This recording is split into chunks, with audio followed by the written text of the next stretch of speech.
ভগবান মন্দিরে নয়, আমাদের সৎ কর্মফলের মধ্যে থাকে। এই কথাটি কারা কারা বিশ্বাস করেন বলুন তো?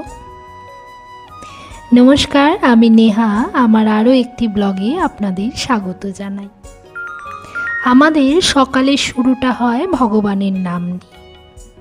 তাই আমার মতে আমরা রোজ ঘরের ঠাকুরের পুজো করি ঠিকই, মন্দিরে গিয়ে ঠাকুর দর্শন করি। যদি প্রত্যেক দিন ঠাকুরের পুজো করলাম অথচ মনের মধ্যে হিংসা, দেশ, স্বার্থপরতা, কলহ এইসব যদি মনের মধ্যে চলে, তবে তুমি যে পুজো পাঠ ঠাকুর দর্শন করছো তা কিন্তু সব কিছুই বৃথা।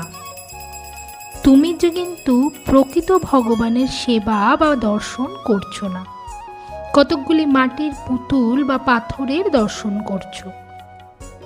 ভগবান কখনোই মন্দিরে নয়, আমাদের সৎ কর্মফলের মধ্যে থাকে। তাই মন্দিরে অবশ্যই যাবে, কিন্তু তার সাথে তোমার মনটাকেও পরিষ্কার রাখতে হবে। মানুষের প্রতি ভালোবাসা রাখতে হবে, একে অপরের প্রতি সদ্ভাব বজায় রাখতে হবে এবং কখনো ভুলেও অপরের প্রতি ক্ষতি সাধন করার চিন্তা মাথাতেও আনতে হবে না। তবেই প্রকৃত ভগবান সেবা হবে।